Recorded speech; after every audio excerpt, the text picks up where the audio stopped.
He's pulled the shirt on, scored the goals. Andy Campbell on the Red. This is the Red. Oh, he's here. He's here. Well, so am I. But there you go. That's a whole new story, mate. Andy Campbell, man of goal-scoring talents extraordinaire. I'm awake, Dave, though, aren't I? Yeah, you are. But I won't say gentleman's toilets and stage and screen or anything like that, mate. That's George Michael. How are you? I'm very well. Yeah? Very well, yeah. Very good. Nice to be opposite you again. Sorry, mate. I let you down. I know I disappeared and let you down badly. But as long as Dad's looked after you, the boys looked after you, did they? Everyone always looks after me. Good stuff. Unlike the Boro.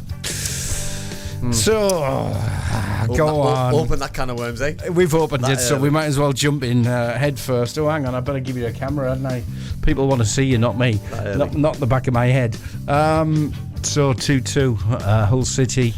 You know, I suppose if this was at the start of the season, we'd look at it and say, all right, decent point, we didn't lose, let's move on and build from there. But not when you've only got 4 more games remaining. Yeah, I think, listen, the big picture is we've set ourselves such a mountain to climb in terms of the start absolutely killed us from where we need to be. Listen, we can only get 12 more points, which will get us to 74. Which Norwich have got 4 games left. They need 6 points. West Brom need 2. Our goal difference then becomes another factor. We've got Ipswich coming up on Saturday. Week Monday we've got Leeds United. And then Cardiff City away, and then Watford. Woo! Listen, it's not. I think time now is to plan. Yeah, we think we need to look at the bigger picture because I think we're fighting for something. And listen, I love the manager's enthusiasm. I love the way that everything he does. I love his philosophy of waiting to play. However, just be a realist a little bit and just understand that we aren't going to make the playoffs. We've still got a lot of teams ahead of us, and the teams who are in there deserve to be in there. And I just think we don't deserve to do it. We don't deserve to be in there. And if we magically did 5-6 games ago and we put on this magical run, and we didn't have as bad start of the season, I don't think we're physically and mentally ready anyway. In terms of where we need to be, I think it was a stabilised, different job with what we needed to do, and listen, it is what it is. I think it's not a negative. I'm not being all doom and gloom. I just think we need to probably put this to bed and plan for next season already. You know, we need to start doing it early because if we don't, we're going to be in the same position we were this season. Yeah. We can't afford to have that kind of start. I'd love to get the fans' comments on this one, whether it be, you can give us a call on 0330 043 2002. That's 0330 043 2002. The number's on the screen if you're watching on Facebook Live. But that's the number on the radio if you want to put a WhatsApp message through, a WhatsApp call, a normal phone call, give Andy your views. But the question I posed earlier, and this is what I'm going to throw at you, mate, is how close were we to the playoffs? I mean, I know you could start talking league table, and at one point we were 6th in the table, etc. But in reality, that across the season, how close or how far away were we from the playoffs? Look at the teams who we haven't beaten. We've not beaten Rotherham. You know, if you've got any kind of aspirations to be where Southampton are, for example, or West Brom are, you know what I mean, they're stabilised for me in that kind of position. Look at. Listen, if anybody's seen the penalty that West Brom got last night was an absolute shambolic decision. It was a free kick, it was handball outside the box, they got a penalty, but they comfortably beat Rotherham last night, and that's what we haven't done. Those kind of games and those kind of teams. Our record against the sides at the bottom of the league is extremely poor, and it's caused us a problem, and that's why we're not anywhere near where we need to be. You know, it's not about beating Leicester twice. It's not all about beating Southampton at home and Ipswich at home. It's bigger than that. You know, it's a 46-game season, and you need to have that fortress at home. You need to pick and churn results away from home. 4 points a week is enough to get you in the playoffs. And that this week has been perfect, but throughout the season we haven't been consistent enough. We haven't done back-to-back games like other teams have done enough, and that's killed us. It's killed us. But we should be in the playoffs, 100%. After last season, I look at football clubs in terms of progress. And every year you've got to show progress. Under the manager we had to show progress. Have we shown progress this season? No, because the league table tells us we haven't. I think next season we obviously have to make the playoffs because we need to show progress. We need to show that consistency and continuity. I think people will say rebuild this year. Is that not going to be the case next year then? You know what I mean? Because we're going to be probably losing a couple of players. maybe it's one big player in particular. So then it'll be a rebuild because you're going to have to replace, and that player will take time maybe to sell. So everyone uses that word rebuild. When does it not become a rebuild? When does it become like we're going for it? Because sooner or later we've got to try and get the Holy Grail, and we need to get back in the Premier League, because the only way to have that kind of model that the Brentfords have had, the Brightons have had, is getting the Premier League money. Maybe he's coming down, investing in it again, going up, trying to stay up, coming back down, staying up and trying to invest again. It's a model that every team in the land seems to use, and we need to get there in order to get that money. Couple of different points there. I'll just pick up on what you're saying there about Brentford and that sort of model. Is that how we, or is that, I won't say we, is that how a club who's not got the spending capabilities of your Chelseas, your Newcastles now, as much as that hurts, absolutely. But you know, of your Manchesters, of your Liverpools, is that how you've got to treat the Premier League now? Almost use the parachute payments to slowly build and develop your squad? I think you have to. Listen, it's you can't take a massive risk. You know what I mean? I look at Nottingham Forest last year. The amount of turnover in players that they had. You know what I mean? From the playoff win that they had at Wembley, in order to bring in 35 to 40 new players, some international players, a lot of free transfers. I don't think the manager knew all the way through the season what his best team was, and then now they're being able to keep a solid starting 11. You know what I mean? So it took them a year. They managed to stay in the Premier League, which was massive for them. Norwich have done it for years. West Brom have done it for years. Leicester did it. They go up, they come down, they keep the same squad. They might lose one or two, but they reinvest that Premier League money. Yeah. And that's what you've got to do. It's got to be that model that if you come down, it's guaranteed money. So you've got to utilise it and get back up, because if you don't utilise it, you don't get promoted. That's second season, and you're still getting the Premier League money, but you don't get promoted. Other teams who are coming down are getting ahead of you, churning over. There's always a team. Ipswich have probably killed the whole process by coming all the way from League One and potentially going to the Premier League, because it steals a place. But spending big bucks as well, doing it. I mean, they took a big gamble. Yeah. Bringing Kiefer Moore in on the wages. I mean, 30 grand a week they're having to contribute. Yeah, massive. That's a massive financial risk for them. But then I look at the Premier League teams who are going to be coming down. Sheffield United are going to come down. Potentially Luton are going to come down. Burnley, you know what I mean? And Burnley walked away with the championship last year. Oh yeah. Luton, if they keep the majority of the players what they've got now, are going to be really strong. Sheffield United are always strong in the championship because they get the lead line by Ollie McBurney. And the Sheffield United way is the Sheffield United way, and like him or hate him, Chris Wilder does a really good job in the championship, so he'll have his side well up for those kind of games, and that's three teams potentially who are going to take 3 spots out of 6, so that it doesn't leave many other options. Didn't we have that this season with the likes of Leicester, Southampton? Who's the other one I've forgotten? Leeds. Yeah, Leeds. They all came down. We expected them to be up there, and they were. Yeah. But then Ipswich are in the mix as well, so it can be done. Yeah, it can be done. Of course, it can be done. And I think that's why we probably missed a trick this season with the start that we've had. You know, that I think we needed to show that progression. We needed to be that team in and around the mix, because if we're in and around the playoffs, we could have sneaked in to where Ipswich are, and we could have been hanging on to Leeds and Leicester, because don't think anybody wants to win the league this season by the looks of it. I think well, dare I suggest we did Leicester twice. We had a great performance against Leeds at Ellen Road and almost pulled something out. So we've almost proved our mettle in terms of competing with the guys at the top. Or am I reading it wrong? Yeah. No, we can turn up in the big games. We beat Chelsea at home. Yeah. Forget about the second game, because we took Villa to a good game. Yeah. You know what I mean? That they were hanging on. They had to change five subs to Ollie Watkins, McGlynn, etc. You know what I mean? So they had to change some big players in order to beat us. We've beaten the top 3, top 4, top 5. You know, we've beaten Norwich, who were in the playoffs. You know what I mean? We take West Brom all the way to games. You know what I mean? We've beaten everybody else. So there's nothing to be scared of in the league. But the bread and butter, the games that we should have taken more points off, we've let ourselves down, and they're the games what get you in the playoffs, because forget the top 6, that's only 12 games in the season. It's the rest. You know, it's a 46 game season, and you need long periods of 3, 4, 5 games unbeaten. That gives you 15 points, for example. You know what I mean? If you can get those kind of wins, it's massive. Well, we had that, didn't we? We had that when we put that run on. Yeah. Well, I suppose we're still in that run. What are we now? 7 unbeaten? I can't remember. Yeah. I'm starting to lose count. But we put that on. Those 4 straight wins brought us back up towards the coattails of the playoffs, and I wouldn't accept it. I'm sorry. Yeah. There's no way I was going to admit to us being a playoff contender, even at that point, because I just didn't think we could last the journey that it needs. I mean, call me a naysayer if you want, I don't care. But we proved that. That's the frustrating thing. It's not as if we're a Rotherham or a Huddersfield. We proved we had enough in us to get points, but we just didn't do it consistently. No, and that's the word, I think, the consistency throughout the season. It's a marathon, not a sprint. It's not about finishing on the run that we're having now, because the gap's too big for me. Yeah. I look at Norwich's last 4 games. You know what I mean? They're playing probably 3 out of the bottom 5. You know what I mean? And yes, everyone's fighting for their lives, but Norwich have got something different. You know, they're going to beat Ipswich last week, which absolutely just turned the tables. This is local derby, but it killed Middlesbrough a little bit. It absolutely killed you, because you're going into a game against Swansea City a couple of hours after their game and thinking, right, they drop a point or 2 here. Yep. We go into that game a little bit more confident.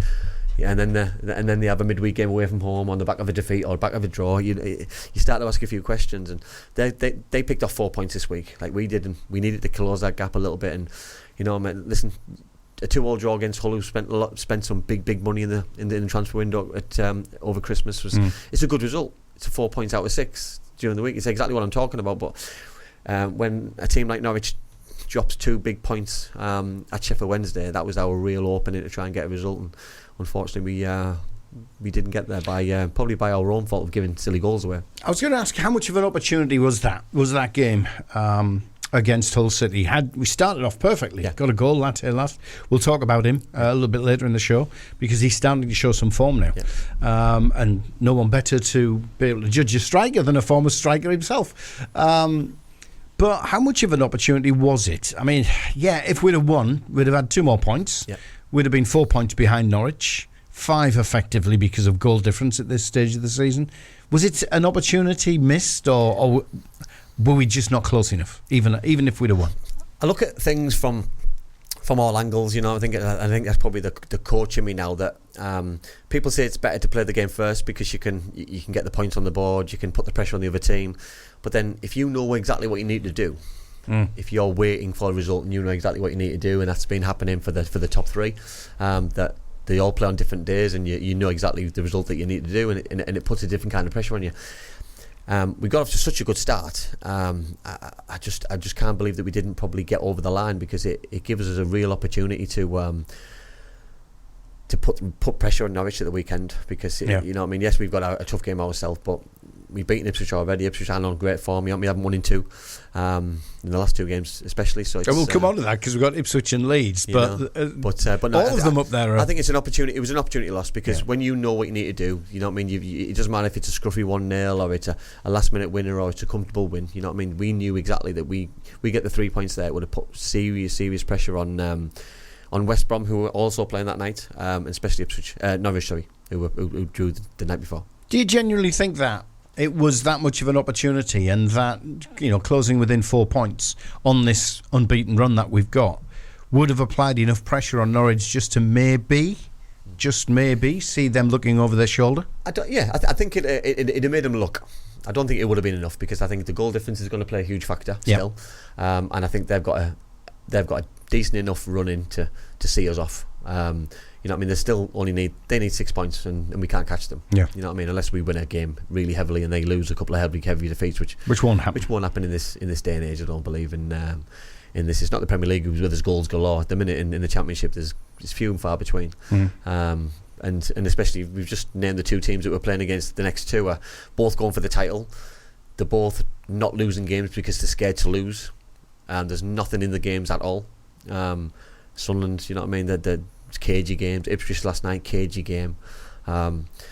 It kills us, really. You know what I mean? Because we probably would have been best off playing against a Blackburn or a Swansea or a Stoke City, and a team who's got really nothing to play for.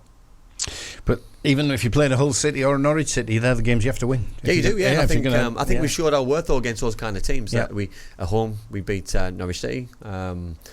The other night against Hull City away from home. You know, these are really good results, and what we need to do is implement these next season. And you beat the teams in and around you, and you win your bread and butter games. It doesn't matter how you win, how you beat them. Then you need to really cement that playoff place early, and let people look up to you and try and catch you, because that's the key. You know what I mean? Instead of doing the chasing, let teams chase you like last year.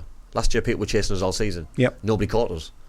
That's what we need to be. We weren't good enough this season to catch.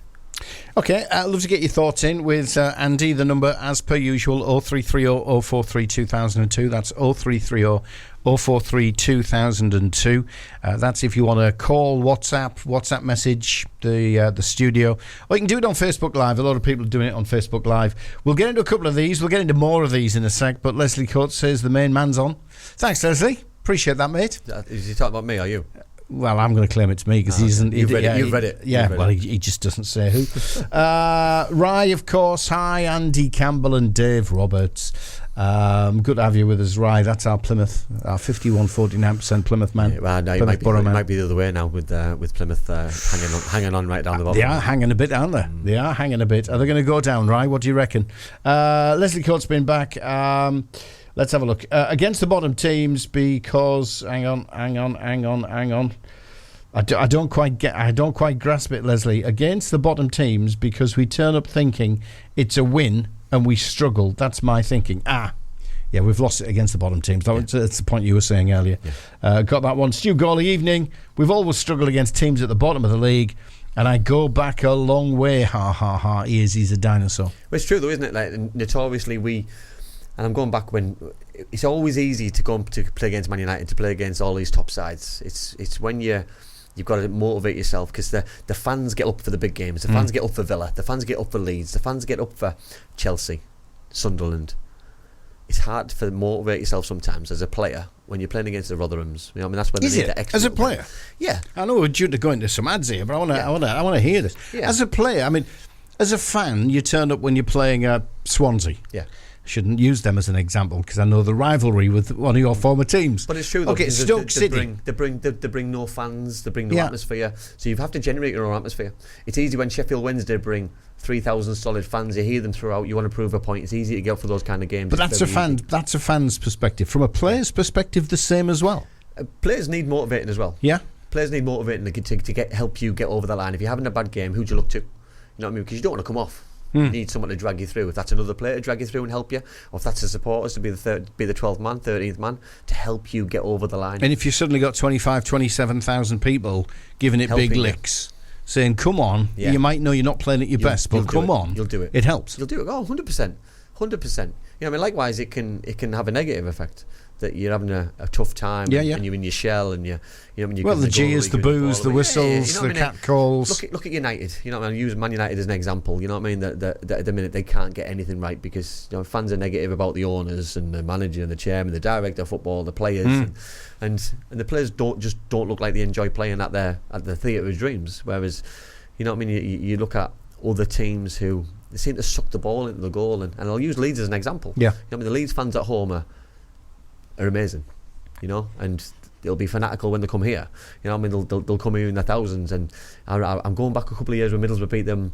I think it was 2 or 3-0. We scored very early, and Adam Clayton did a tackle in the first 30 seconds of the game. That set the stall out for me. That I turned around to my dad who was watching the game, and I said, I guarantee we win this game just because of that tackle alone. It just set the stall out. It got the fans up for it.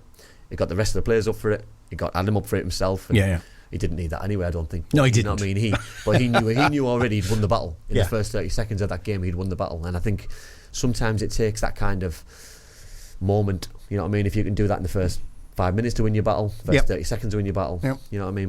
But someone's got to do it. Someone's got to be the catalyst. Okay, so the question out is, two questions I'm asking from a fan's perspective.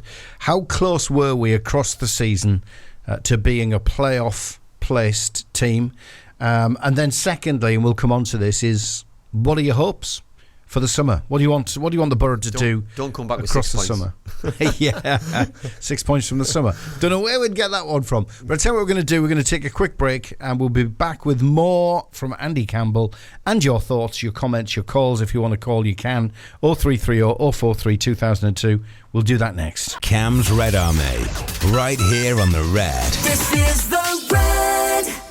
It is the main man, Andy Campbell, with you on the Red. Right across Teesside with your comments, your calls. You can call us. I've just switched the phone system on. 0330 043 2002. You can send your WhatsApp messages into that same number, 0330 043 2002. We're on Facebook Live. You are everywhere, mate. You are absolutely everywhere. Sounds like me. Yeah. Let's have a look. A couple of more comments coming in. By the way, Stu Gawley, just to let you know, I was in North America this week, mate. Sadly, on the complete opposite side of where you are, so I couldn't come and have a cup of tea, but there you go. Leslie Coates, going back many years, when Villa and Ipswich were winning the league, we always beat these teams, before Andy's time this, but you will remember Paul Mariner, John Walk, Mick Mills, etc. for Ipswich, and Bobby Robson, the manager. I do remember it, actually. And I became actually good mates with Paul Mariner. Got to work with him in the US when I was at ESPN. Yes, I remember it, and I remember obviously my coach at Middlesbrough was Dave Geddes. Obviously, Dave played for Villa when I think they won the FA Cup. Yeah, played in Europe. I think in the Cup Winners' Cup back then, wasn't it? So told me all the stories and stuff. So yeah, I do remember it. A couple of more comments coming in. Just to excuse me a moment. Yeah, a little bit of a cough there. I'm still recovering. Didn't sleep last night. It was flying back, wasn't I? Right. What's your view on Sheffield United being docked 2 points for the next championship season? Go on, we'll answer it. What do you reckon, mate? The whole thing's a mess, isn't it? I look at the Everton debacle. Is it a farce? Yeah. Listen, where does it stop? You know what I mean? Listen, I don't know the ins and outs. So I'm not gonna say I do. And I'm not gonna get myself into any bother. But all I hear is Man City have brought in all these rules, but nothing happens to them. But Everton, Forest, Sheffield United, every other team seems to be getting dock points left, right, and centre. But it's just a mess. If you're going to dock somebody points, do it now. Don't do it next season when it's going to have an impact on. You know what I mean? Because I know people would say they're already relegated, but do it now. There's no point in holding on and doing it next season and having an impact, because it's not fair on supporters, it's not fair on clubs, it's not fair on the players. You know what I mean? I just don't know what the answer to all this madness is. I mean, there's all sorts been written about City. It was 115 points that possible breaches. Yeah. But I was reading something in one of the quality newspapers just over the last few days where it's a situation, or this is what they're reporting, where they've got such good lawyers. Oh, they'll be amazing. They're bouncing everything back to the Premier League and bouncing everything back to the panel that's looking at this, and creating more questions that need to be assessed and evaluated, and more points, that it could take 5 to 10 years, the way all of this is being bounced back by City's lawyers to those who look into this and make these decisions. I mean, that seems to be where they're at. And listen, the whole thing's just madness, isn't it? It's creating a mess, and every time they dock people points, they docked Everton 6 points, didn't they? They got some back. Yep. Forest got points taken off. Sounds like they might get the odd point back. Yeah. Is that Sheffield United? Might they get a point back, or just? And do you know what worries me? What worries me is the real possibility of we get to the end of a season and there's more points adjustments needed, whether that some teams are going to get something back because they've won an appeal, or there's going to be another case of points docked. Yeah. And that's going to determine who goes down. Massively. And who goes up. Massively. I mean, it's because then that will go into a court of law, because if somebody's relegated because of it, they'll then go to appeal, they'll go to tribunals, they'll do whatever they can to get out of it. 100%. We won't know who we're playing at the start of next season for a long time. Look at Everton. You know what I mean? Everton now are taken over by multi-millionaires. You know what I mean? They're getting a brand new ground. Do you think Everton are going to accept all these points deduction and go in the championship? Isn't going to happen. They'll take the Premier League to the cleaners if they have to. Yeah. Because that'll just create a monster. The season will have to be held up, and it creates a monster. Be the best stadium in the Championship anyway, wouldn't it? Yeah, absolutely. Nice Mohammed Ibra gets us back onto a Boro theme. Not until it's mathematically impossible. That's a good result. A missed chance to close the gap, but might not be the last one. So obviously, yeah. Listen, he's very positive. I love your optimism. Optimism. That's the word I couldn't even think of. I'm jet lagged, mate. I love it. I love your optimism. But for me, I'm more of a realist, and I don't believe if we'd have got the extra 2 points yesterday, I think I might have probably bought into what you just said. But no, I don't think I can. A couple of more points. You just want to get through them on Facebook Live. You've sent them. We want to read them. Rye says it's Leicester for Plymouth tomorrow night. Nice easy one for them then. Les has been back on, says we'll beat Ipswich and Leeds. Don't panic. Rye comes back and says we are definitely staying up. Absolutely. And Middlesbrough he's on. Yeah, he's yeah. I'm glad you're on camera, not me, because I'm pulling a face. what's this? He's going. Hang on. He's going to come back and find his team possibly in League One. Who's that? Oh, Mogger. He's talking about Mogger, Phil for Mogger, and the Birmingham situation. Phil's been on. We can win all 4 of our next games, no problem, I believe.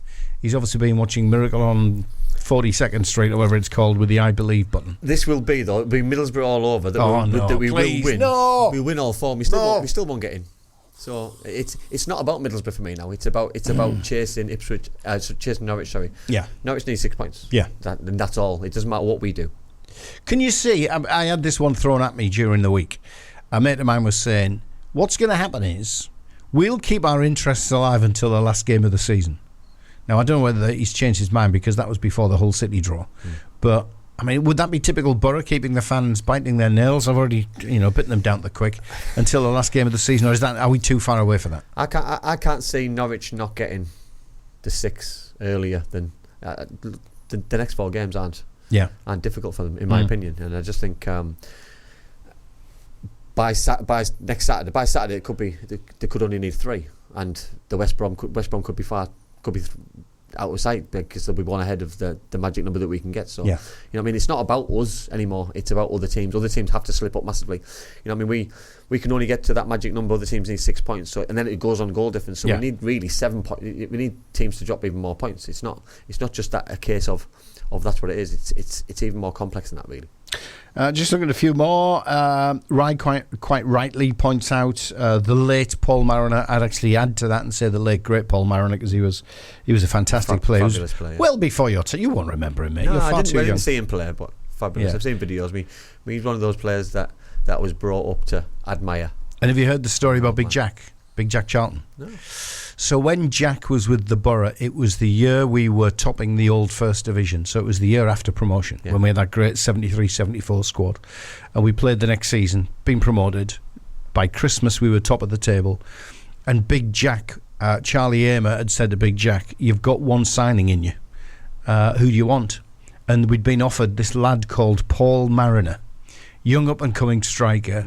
But Big Jack didn't want to spend the money because they're asking a lot of money for him, and he didn't want to take that risk, and we went and signed Phil Bosma. Well, it wasn't a bad player from Liverpool, like. He did. Was it Phil or was it Irving Nattrass? My grey matter is so deep now, mate. It could have been Irving Nattrass, but I think it was Phil Bosma we signed instead. But he didn't regret that further down the line, did he? And look what Mariner went and did. There you go. Yeah, the late great Paul Mariner. Stu Gawley, without the injuries and a settled team, we could have made the playoffs, but not win promotion. Why didn't you pop over for something? Yeah, okay. Because you're about 1 billion miles away from where I was, mate, on the East Coast. Do you take that point about the injuries, or is that just all part of the season? It's had a huge impact. What impact does it have then? So what are the faults of the injuries? Could have been prevented? Is it a warm up thing? Is it a player thing? Is it a recovery thing? Is it just bad luck? You know what I mean? I think you've got to dig deep and blame the injuries, because is it bad luck? Could it have been prevented? You know what I mean? I just think some of the injuries were serious ones. Yeah. Well, even the likes of Hackney is still out. But we've had a lot of injuries, and little ones here and there, and muscular heaves in there. You know what I mean? And it's just it was a shame. But for me, it's the start of the season what killed us. You know what I mean? Because 7 games, we were always chasing. It was probably the end of last season had an impact. You know what I mean? Because the last 3 games against Coventry, a draw against Coventry, a draw against Coventry, a defeat against Coventry, those 3 games wounded us. You know, I can probably go back to the Luton game. Even Luton, yeah. You know what I mean? So I can go back further. And for me, that had the negative impact. We go into the season really struggling confidence-wise. We brought new players in who weren't physically ready, weren't mentally ready into a new country. This season, if we can go into the start of next season with a few fresh faces, up to speed, good pre-season, on the back of some positive results, can we stay unbeaten for the rest of the season? To go into next season unbeaten in 10-12, that would be a positive. And then we can really hit the ground running, because for me, the teams who were already up there and the teams who are in the playoffs, the majority of them have been up there all year. You know what I mean? There's only probably Norwich who've gone in the last probably 7, 8, 9, 10 games. The rest of them have been there for most of the season, and there's the odd team like Sunderland who dropped out, who've been there the majority of the season, but we've never been there. So it's been really difficult, really. Are you ready for a quiz question? Yeah, go for it. We've been hit with a quiz question. So this comes in from Leslie. He says, quiz question for the pair of you. Who was the last team in Scotland to win something in Europe? And what year, if possible? To win something in Europe? I mean, Rise comes straight off the back of it with an answer. I don't know whether it's right or not, but Rangers got beaten in the final, didn't they? They got beaten in the final a few years ago. To win something, I'd probably say and that's who Rye goes with. He says Rangers 2008 City of Manchester Stadium. Didn't they lose? Don't know. I thought they lost that. I'm out of that one. Yeah, I thought they lost that. And if it's not that, I'm going back to the Lisbon Lions for Celtic. Wow, that's a long... Yeah, was no, that it is, 60... Is it really that far back? I don't know. Did Fergie win anything at Aberdeen? That's a good point. Aberdeen did win something, didn't they? Yeah. Yeah, they won a... Yeah. Anyway, yeah, there you go. So, come on. It was Leslie. Put us out of our misery, mate. You can put us out of our misery. I thought they lost the final at... I thought they lost the final at Manchester. Don't know. But don't know, mate. Maybe I'm wrong. Don't know. Ian's chipped in with the mighty Darlow FC. Good to be safe. Full time on Saturday. Hopefully, the Great Escape will be done. Steve Watson's Black and White Army. Come on, Darlow. We're going to try and get Watto on the red because obviously you can listen to us in huge Darlow. Achievement. What an achievement! Huge achievement. And you know what? Keep him happy.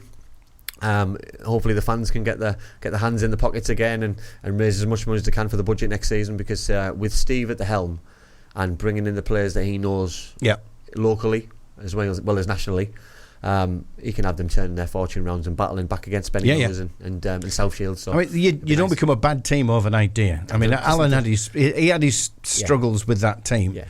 But it's not far off the team that he was flying. Alan took the club as far as he could, and he hit that lull. But when he left the club, they weren't anywhere where Steve was when he picked them up. It was the other transition and Josh Garland coming. He didn't bad management. But you know what I mean. Listen, it was a tough job, because I think you've got to know the area. I think you've got to know the fans, and you've got to know about Darlington and the history. I believe it's the same as Hartlepool. Yeah. I think when you live in the North East, you've got to know something about the club, and coming from a southern based area to come into the North East, you've got to be bang on. Yeah. Big Jack sent the kangaroo back, i.e. Craig Johnson. Said he was not very good. I can't use the words that's been posted. Aberdeen, 1983. Aberdeen, yeah. Has come in from a few. Les, who set the question? So there you go. You were right when you said Fergie. Yeah. It was, and Ian's come back to say anybody fans free at the weekend, get yourself over to Darlington. It'd be much appreciated. And he's got a great quiz question. What ex-league club's ground is in two countries? Chester City. And North Wales. The ground isn't. Diva Stadium. Yeah. So I think you're on about Chester. Ian, tell me if I'm wrong, but I think I've looked at this because I'm sad. I'm a real sad individual, mate. And I looked at the map to see where the border's drawn, and they've actually drawn the Welsh border around the stands, but the car park's in England. Right, okay. So I might be wrong, but is it Chester City? It'd be really good if half the pitch was... Wouldn't it? One goal is, one goal isn't. But who pays the rates? The club then? Because which country you're in? I suppose it depends. Which county you're in? It depends also which... who's supplying you your water, your electricity, because you've got to come from somewhere, hasn't it? Brilliant. That's how not to run a football club. And Nick says, don't think we should be even waiting to be promoted with this current squad. Definitely build a squad for next season. Hopefully let's have an an injury-free one, and push for automatics next season up and the Boro. We'll have an inquiry. We'll ask that question. We're going to do that next. What do you want to see from the Boro over the summer? Is it signings? Is it, I don't know, new formation? Is it stop playing it out from the back? What are your thoughts? 0330 043 2002. Get your WhatsApp messages in. Also give us it on Facebook Live. We'll be right back. Catherine was turned down by 2 other solicitors before Ather & Co took on her case. My husband was at work, tripped over, fractured his knee. He developed pulmonary embolism and died. That left me a widow with 3 young daughters. Devastating. Charles Ather took my husband's work to court, got them to admit liability. They were very diligent, very caring. Choose the one you know. So glad that I went to Athens. Lanes 2 and 3 have reopened between the junction 1 and the roundabout northbound Slough southbound. Driving is not a game. If you tailgate the car in front, the closer you get, the less time you'll have to react.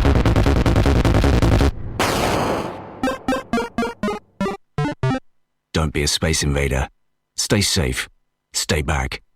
Search Highways England for more information. Clark, My debut 1990 September, Bristol City away, to get that opportunity, what thousands of Geordies only dream of. Hignett, Playing against Chelsea and to score the first goal there is something that still lives with me now, and it's what most people will talk to me about. Williams, A first goal for Sunderland away at Leicester. It was a left foot volley.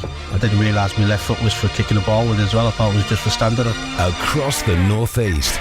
It's the three legends. Fridays at 6 on the Cat, the Reds and the Tomb. He's pulled the shirt on, scored the goals. Andy Campbell on the Red. This is the Red. Oh, get off. Get off, get off. That's far too early.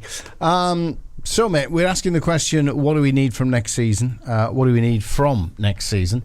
By the way, Rise chipped in and said the answer to Leslie is Aberdeen 84-85 season. I think we've got that one. And Ian says, yes, you're correct with Chester. They had problems with lockdown. So, let's have a look at the summer. What do we need? What do we need, mate? Because if I can dig into one positive at the end of this season, even though for me it's going to end in a little bit of disappointment, mate, is Latte Lath looks like he's starting to find his goal scoring touch. Had injury problems, had to settle in as well. First and foremost, as a striker moving on to a new club, I don't think you went to a different country, did you? Did you? Well, I went to Wales. Okay, then it was over the border. How difficult is it to settle and then find your feet as a striker? It's really hard unless you hit the ground running straight away with a goal in your first game and probably follow it up. Like to be fair, I did as well. I scored my first away game, which was my debut. I then went to my first home game in Indian Park and scored 2 on my first home game. And so you're a hero instantly. It really helped me settle in. And then 2 weeks later, I scored 3 goals at Oldham in a 7-1 win. So wow. I'd really impressed the fans in my initial period, but then it's like a honeymoon period that doesn't last forever, and it's then the expectation gets ramped up a little bit. And when did that barren spell hit? Because all strikers get one after the 3, really. Yeah, and to be fair, we got in the playoffs, missed a couple of good chances in the playoff semi-final, and you get knocked out of the playoff semi-final, and you just sometimes wish that those big moments you can save something for those big games and those big moments. But you did, mate. I did later on down the line. I probably owed them that after letting them down the year before. But that's football, isn't it? It's listen, that we're all human, right? We all make mistakes, and we all have good times. We all have not so good times, and it's nice to see somebody getting probably the rewards for working hard, not giving up, showing he's a good footballer. Because listen, Middlesbrough don't bring in bad footballers, you know what I mean? We're a championship team with aspirations to get the Premier League. He's probably got aspirations to be a Premier League footballer, and he's got to show his worth by scoring goals regularly and doing what he's doing now, because he's on that purple patch, and every time goals are like buses. One comes, another comes, and another comes, and he's shown his worth. And we also can't be too reliant on him, because when he's injured or when he's not available, when he's not on form, who else is going to chip in with goals? And I think that's where we were a little bit reliant this season on one or two individuals. Last season we were scoring from all angles, and it was a happy ship. And yes, Akpom was doing what he needed to do, but Archer was there. Archer was there, and we had other players. McGree was chipping in regularly. We also just need to make sure that too much pressure isn't put on his shoulders, especially in the summer.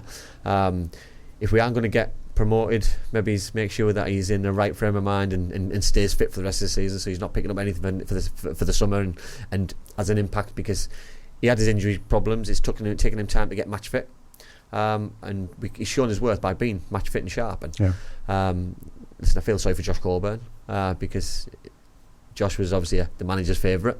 He's played the majority of the season, but I think Latte Lath has the attributes. He's got pace, he's got power, he suits the way that we play. Pace scares every defender in the land. You know what I mean? Look, all the top teams. And when Leeds are flying, and you've got Somerville flying from from deep, and even your Hulls and your Norwiches, you know what I mean, they've got pace and they can damage you and hurt you, and Lath's on that page, and we just need to make sure that we utilise his talents, but make sure that he also hits his potential next season, because whatever he's doing this season, he's got to do tenfold next season. Yeah. Because in order for Middlesbrough to get in the playoffs, we need a 20-goal centre forward, and that's just football nowadays. 2020. Well, to be fair, if you take into consideration the amount of games he missed through injury, and what's he on now? Is he on a dozen goals or somewhere around there? It's a brilliant return. Yeah. It's a brilliant return for somebody who's come from a foreign country. Well, I was going to ask you that, because it's a foreign country, it's a different language. Yeah. You know, it's a completely different style of play. It's the Championship, which ruthless. Yeah, exactly. We all know the rough and tumble of the Championship in comparison to others. The amount of games he's expected to play this season from where he's come from, you know, is probably double. Yeah. The midweek games. Foreign teams don't play midweek games. They don't have that Saturday, Monday bank holiday weekend. They don't have Saturday, Tuesday, Saturday, Wednesday. You know what I mean? It's a different animal in England. And big, hairy, backsided centre halves. You don't have horrible people that want to damage you. Put you in the orbit. You know what I mean? So he's learned the hard way, and he's learned the way that you have to learn in England, unfortunately, and you earn your stripes. And now he's earned that. You know what I mean? Teams are going into games scared of what he can bring and the attributes that he's gotten. Will he do it in the big game at the weekend? Will he bring it to Leeds? You know what I mean? Listen, these are the kind of challenges that players challenge himself, and the expectation for every Middlesbrough fan is we want him to finish the season as many goals as he can, and if that's keeping us unbeaten, if that's getting 4 wins out of the next 4 games, brilliant.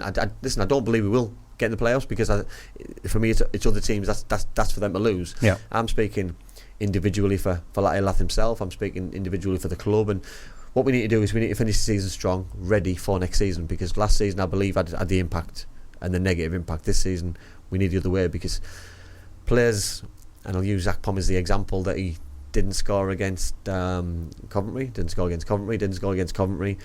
gets a move in the summer, we don't replace, as an impact. You know, if you can get a centre forward who's confident going into summer, wants to improve his fitness, wants to get sharper, wants to go and score goals next season, we're on to a winner. You touched on it earlier, so I'll blame you. Will he be here next season?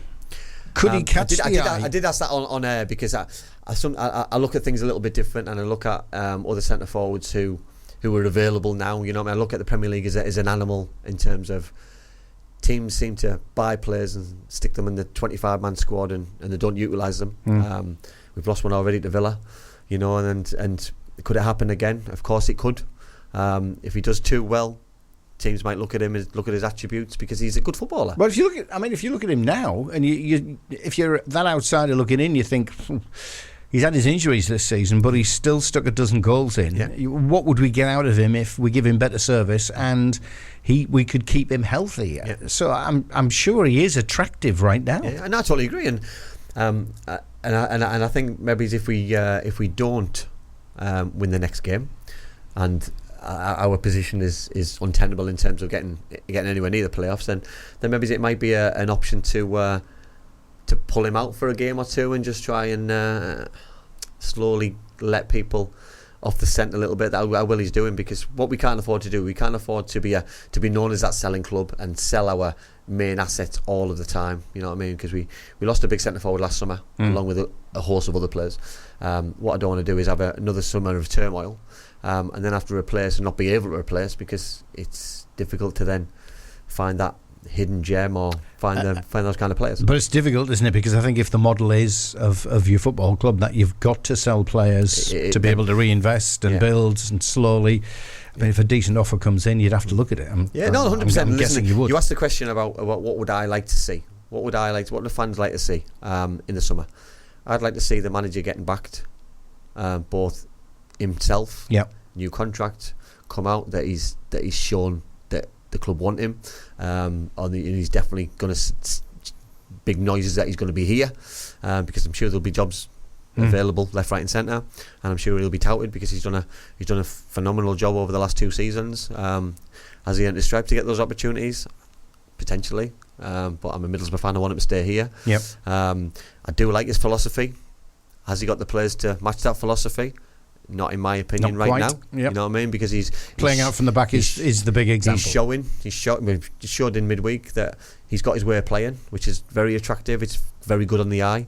But unfortunately, you know what I mean, we don't have Stefan in goal, who likes to and is comfortable with that kind of terminology and philosophy. But everyone to their own, and unfortunately, it didn't work out through the week. But the manager's quite strict in terms of what he wants, and now he's doing it.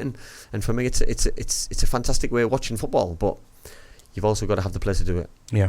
A couple of points coming in. Patrick Bidon says, "Hi lads, great show. We need at least 7 players. I think our goalkeeper will go, Dieng. I think Van der Berg will go. McGree and Hackney will go. What do you think?" I hope Van der Berg doesn't go. He's a great talent. Yeah, I think he's got so much potential. I think as a player, I think has he done enough this season to probably get a move? I think he probably needs a little bit more stabilisation. I think he needs another season, in my opinion, and I think he needs regular football. Would he, as a young player, look at that though? No. Or would he just look at if there's an opportunity to step up? If a Premier League team comes in, you got to take note. Yeah. You know what I mean? Look at, I'll probably use Dale as an example. You know that Dale's played here for so many years. He's had opportunities by rumours that he could have moved to the Premier League left, right and centre, but he wanted to have that other season, more season, and then all of a sudden you get stuck. You know what I mean? I'm not saying Van der Berg that will happen to him, because I think foreign players are built differently. Dale's a local boy. He wants to play for his hometown club. He's decided a different route for himself. But I think players need to play football. Yeah. And to sit on the bench and not be utilised in terms of regular football can have an impact on your further career and your further development. And for me, I think he needs to still develop, still improve, and he could do that tenfold here. Yeah, and I think him sitting alongside Clark at the moment, tremendous. He could be a partnership. captain. He could be Middlesbrough captain. Ian says, "Good luck to Gateshead in the FA Trophy final at Wembley Stadium." Yeah, Absolutely. they beat Macclesfield. They play Solihull, so it's a big one. You know, I thought it was a bit of a banana skin to play against Robbie Savage's Macclesfield. I thought they were like a steam train and they were going to beat everybody, and it was like a fairy tale. But I'm really pleased for them. I know they lost the last time they went to Wembley, so hopefully it's second or third time lucky, because I know they've had a bit of heartbreak there at Wembley.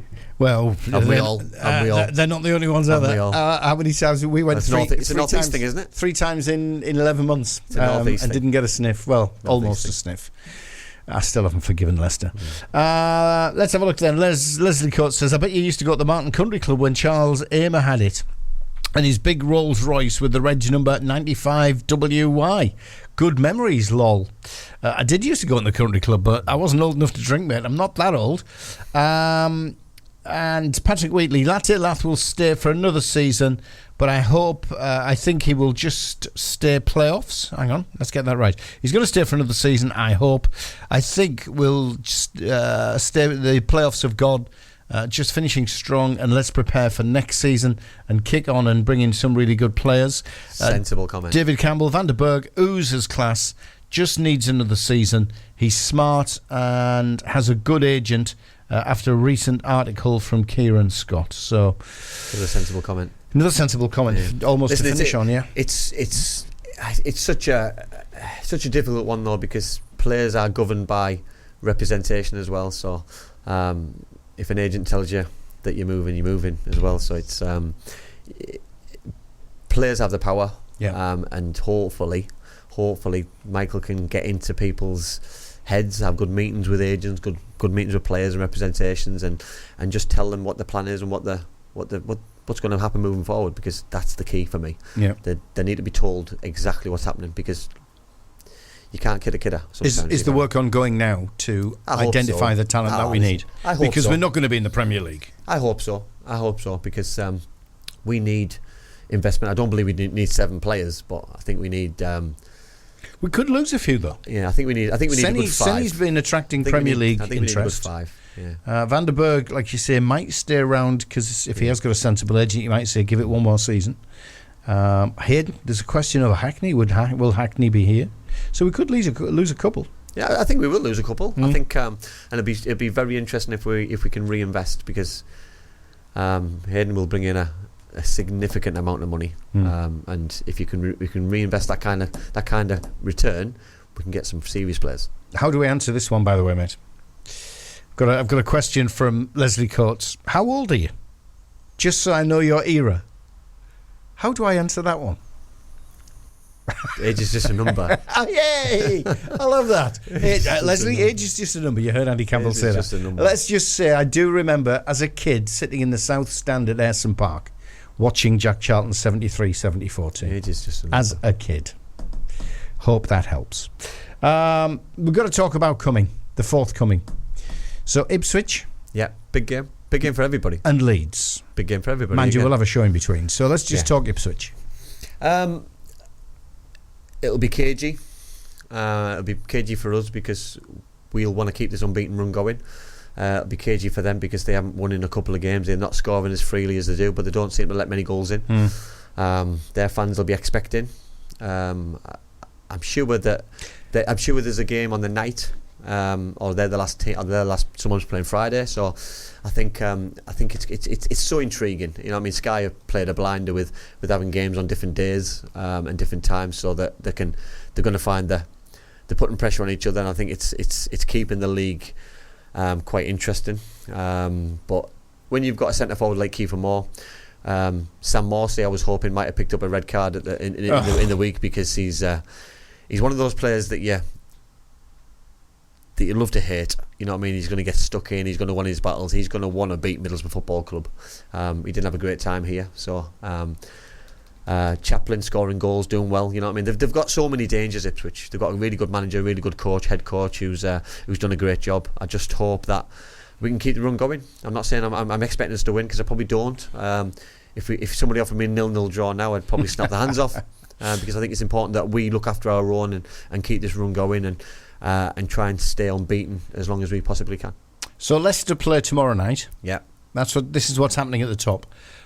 Leeds kick off early. Yeah. At home to Blackburn Rovers, and they play last. Yeah, and effective. Well, Ipswich obviously have got a 3:00 kick-off. It's almost like the Premier League this now, the Championship. Yeah, they're playing a blinder. Sky are playing a blinder. But Southampton play on Tuesday as well. Yeah. So Sky are playing a blinder in terms of they're getting all the games in, so they know exactly that. I don't know if that's good for Ipswich because all teams could have lost. They could have both win, and it puts serious pressure on them. Will that have an impact on more pressure? Will it thrive?